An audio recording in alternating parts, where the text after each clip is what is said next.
Hello, lovely friend. I am Dr. Mary Barson. And I'm Dr. Lucy Burns. We are doctors, weight management and metabolic health experts. We are the creators of My Metabolic Action Plan, your two-step map to real health and weight loss, which is in fact the name of this podcast. Join My Map now at rlmedicine.com.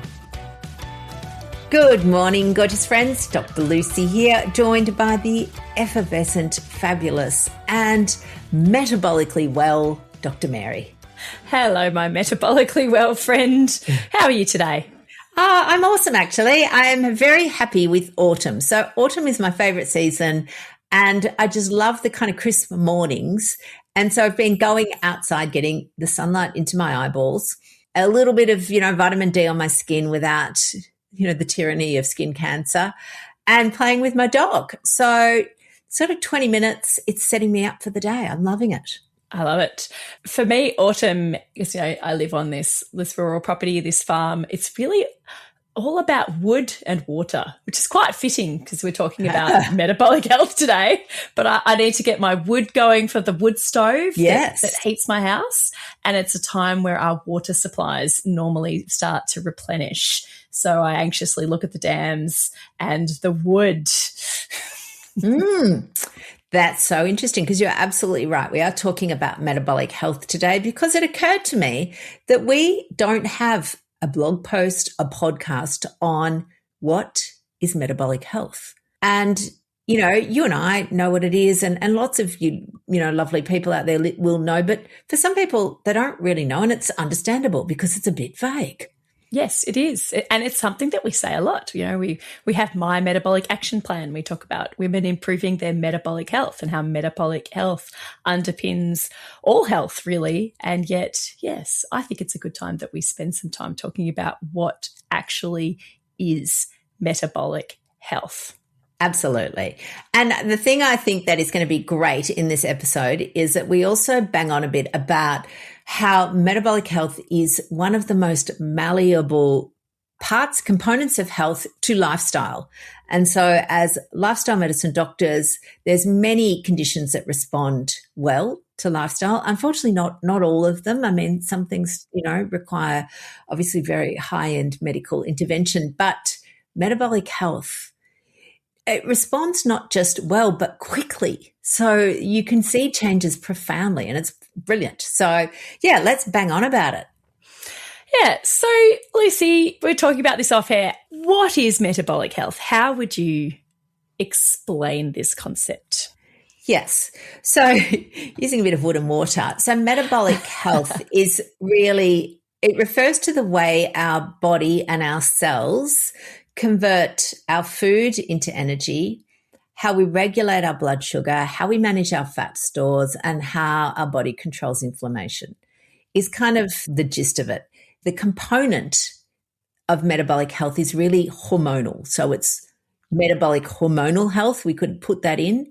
And there's multiple hormonal elements to it. And when I'm talking hormones, I'm not talking specifically about sex hormones like estrogen and progesterone, which is what everyone thinks of, understandably. We're talking about metabolic hormones, and they do interact with all of our other hormones anyway, but specifically insulin and then its friends, glucagon, leptin, and the incretin hormones, which are, again, everyone knows this now, GLP-1. Lots of people have heard of GLP-1. It is a hormone. So, yeah, lots of that. So, yeah, that's kind of the way I think about it. So the how effectively your body converts food into usable energy and then how flexible it is with managing its stored fuel would be a good way. What do you think? I do. I agree. I think it is. It's how our body handles food, how we store food, and then it regulates our energy, our inflammation, and that metabolic hormone insulin it's the conducting hormone. Insulin conducts this entire orchestra of metabolic health.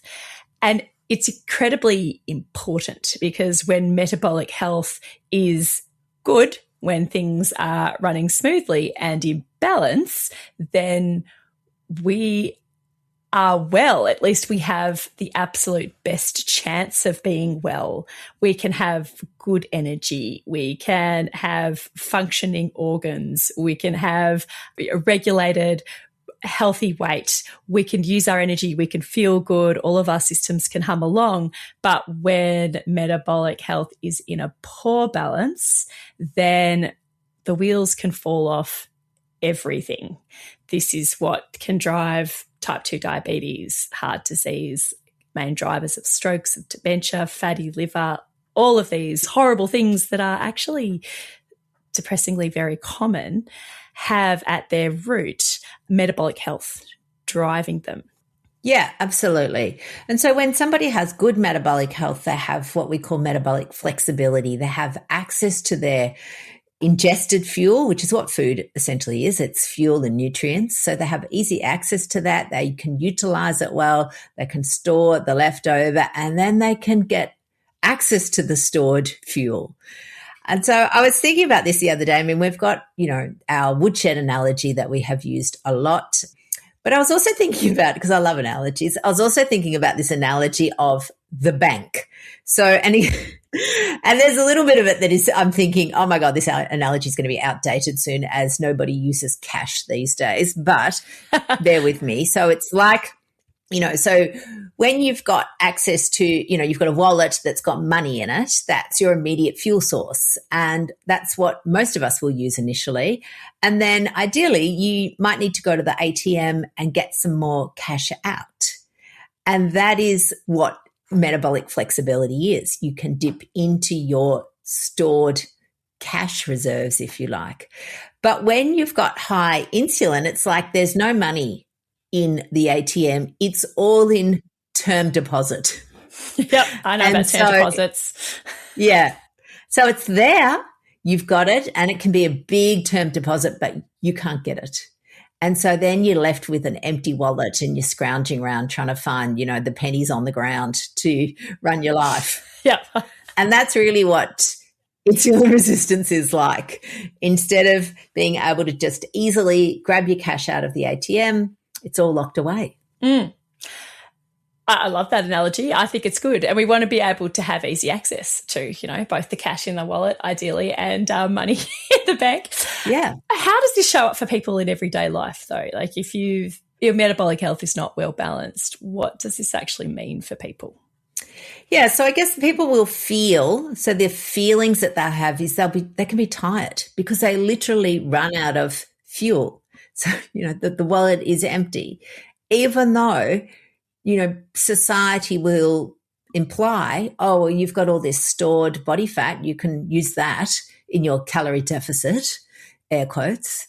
You can't get it while your insulin levels are high. And that is the, I think, missing point for so many people, so many health programs, so many annoying friggin' gym bros online who shit me to tears because they just keep banging on about the calorie deficit, not realizing or recognizing or probably willfully ignoring the fact that you can't burn your stored body fat if you have high insulin levels. That's right. Yes. If your metabolism is struggling, it's not a case of you just don't have willpower or that you're weak-willed. It's just your body is crying out for energy and it needs to get that energy somehow. And if it can't get your stored energy, then your body and brain will go, eat, give us some energy. And it will particularly crave the fast sources of energy, which are your carbohydrates or your sugary foods or your processed foods. They're the things that your body's calling out for with that high insulin because of having your metabolic health out of whack. Absolutely. And I think it's really important to also just define the difference between like metabolism and metabolic health. And I think that really metabolism has been reduced to metabolic rate. So the metabolic rate is how efficient you can convert this food into energy. And people will talk about having a slow metabolism or a fast metabolism. And so, the implication is that if you've got a fast metabolism, you can eat tons of food and, you don't gain any weight, for example.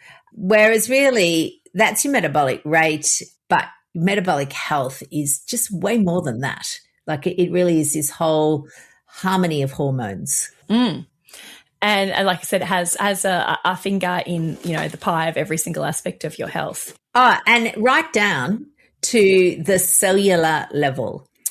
So metabolic health is more than just your metabolic rate. And so as we've discovered, if your metabolic health is not ideal, you'll be tired and probably hungry. And interesting, this is a bit of a paradox here, is that it's dysregulated hunger. So I see people who have kind of no hunger signals, but the minute they start, it's like the brain goes, oh my God, thank God. And then they feel like they can't stop. And so there's this whole inability to regulate hunger and satiety or fullness, which of course, again, back to my stupid gym bros, has been turned into a willpower and discipline issue, not a physiological process. What I love about metabolic health and working in this space is how malleable it is, like you said earlier, and that it's really dynamic. So this process is not set in stone. If you are in struggle town at the moment and struggling with this dysregulated hunger, these energy crashes, with fatigue, with cravings, with extra weight around your middle, all of these things are happening because of metabolic imbalance. But it does respond to our daily life in this really dynamic way. And like you said, it can change quite quickly. It's one of the most fun things about being a doctor is who works in these areas. You can see how fast people can start to get these wins and start to turn it around. So I think the key point here as well is that your metabolic health is not fixed. No. You may have predilection to dysregulated metabolic health, so it may be easier for your body to fall into, I guess, hormonal imbalance. And that can be people who are genetically blessed, as we say, who can get away with a bit more, if you like. And I mean, that's just the luck of the draw. But what we see is that people might be out there going, well, how do I know if I've got metabolic imbalance? I'm a bit tired. So, it's not just being tired and hungry. We know that it's, people start storing weight around the middle. So waist circumference increases for women in particular. Instead of being maybe a pear, they become an apple. Blokes can develop the so-called beer gut or beer belly. And it really is this abdominal distribution where your fat is distributed viscerally or abdominally. People can have other kind of conditions that they may not realize are all part of the metabolic spectrum, like high blood pressure or fatty liver disease, or even, cholesterol, lipid problems, triglycerides, high triglycerides in particular, which, look, again, I don't expect the general public to know about all of that. Half the doctors don't know about it, but that's all part of metabolic syndrome, as it's now often called. And then something that is not part of metabolic syndrome, but almost could be, is the presence of excessive skin tags. Everybody has some skin tags. That's normal. And they are normal as you age as well. But what we see is just an increasing or excessive number can be a sign that insulin levels are high. That happened to me when I was pregnant with Max. I got lots of extra skin tags, especially in that third trimester as women get more and more insulin resistant just naturally. And I did get a mild case of gestational diabetes as well, thanks to my genetic predisposition. And yeah, that was one thing I noticed. I just sprouted skin tags everywhere. Yeah. Pleased to say they're gone. They're gone now, but it was troubling at the time. Yeah, absolutely. And again, I don't want people to panic if they've got a couple, because some are normal. Like, it is normal to have some, but it's when you start realizing that you're getting lots of skin tags, especially under your armpits or around your neck, even in your groin. It's like, what's going on here? So, yeah. So I think then we go, right. So we've got, symptoms for people of tired, hungry, difficulty, brain fog, cravings. We've got, increased waist circumference. We've maybe got some medical conditions. And the big thing and part of the reason we bang on about a lot of this is because these set you up for chronic disease in the future. So the risk of, as you mentioned earlier, Mares, things like stroke, heart attack, dementia, type 2 diabetes, they're massively increased with metabolic disease. And these are big, scary things that everybody would want to avoid. Yes. And if we're already down that path, we'd want to be able to manage and reduce as much as possible. Yes. But as we know, there is good news. Good news, folks. And the good news is, as we've discussed, is that this is highly malleable, highly adaptable to lifestyle interventions that don't mean you have to be perfect. You don't suddenly have to go and win a bodybuilding competition. And in fact, probably most of those people aren't actually healthy. That's a story for another day. But some simple changes that, starting small and repeated day in, day out over time, make a huge, huge difference. Yes. And they can make a huge difference pretty quickly.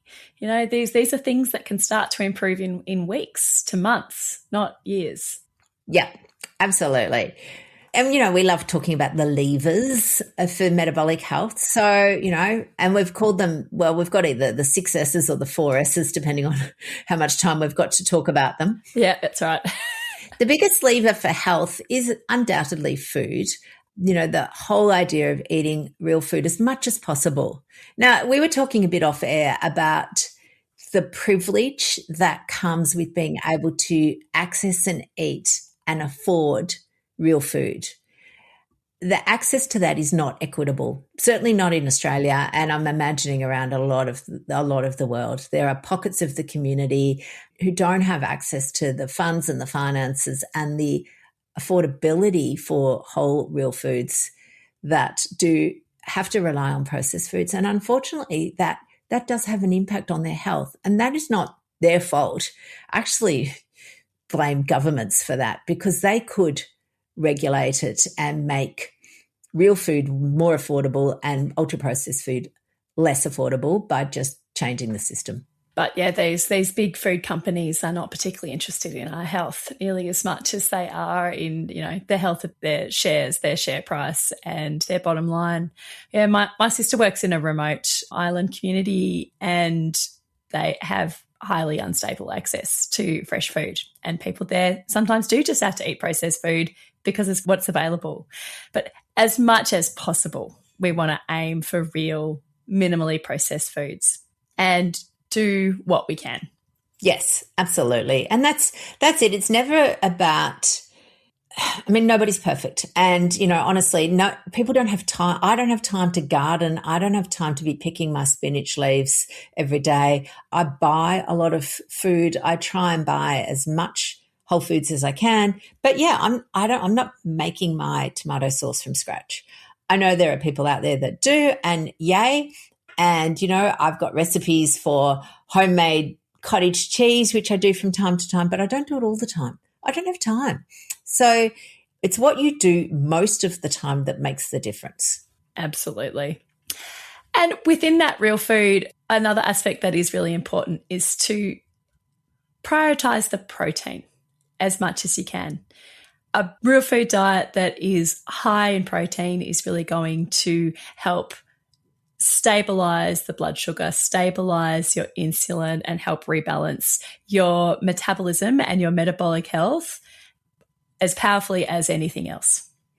Oh, absolutely. And I think when you combine the low carbohydrate, high protein with some fiber, that really does make a huge difference to the way the food is processed through the stomach and the intestinal tract, to be able to deliver that food sort of slowly, which helps the poor old pancreas, which has been going like the clappers, trying to process really fast-acting foods. And when we can slow it down, I mean, that's really how one of the aspects of the GLP-1 injectables, they work by slowing the passage of food through your stomach. Now, you know, they are extremely powerful ways to do that, but we can mimic it. Doesn't necessarily be exactly the same, but it mimics the concept of slowing the food down through your stomach, which is, again, really why we ask people to consider whether protein powders are in their best interest or not, because they pass quickly through the stomach compared to even something like yogurt, berries, and some nuts, which would go through quite slowly. Yes, and they allow the body's metabolism to work within its normal balance, its normal time frame, rather than placing extra strain on it. Yes, to go through quickly. Absolutely. All right. I think we should pause here for a moment because we have laid the foundation, which I think is a really, really good takeaway for today. And I know we've got lots more to say. Metabolic health, it's not just about a number on the scale. It is about how effectively our body converts our food into energy. It regulates our blood sugar, our fat storage, our inflammation, pretty much every aspect of our health.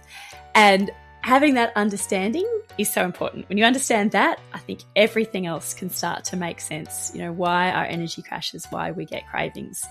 So in the next episode, we're going to take this one step further and talk about what actually really moves the needle on our metabolic health. What are the levers that we can use to be metabolically well and in a good balance? And so, Dr. Lucy, I look forward to you joining me again then, and we'll talk about what we could do to improve our metabolic health and how we can make those changes really, really stick. All right, people, take care of your beautiful selves. We'll see you in the next episode. The information shared on the Real Health and Weight Loss podcast, including show notes and links, provides general information only. It is not a substitute, nor is it intended to provide individualized medical advice, diagnosis, or treatment, nor can it be construed as such. Please consult your doctor for any medical concerns.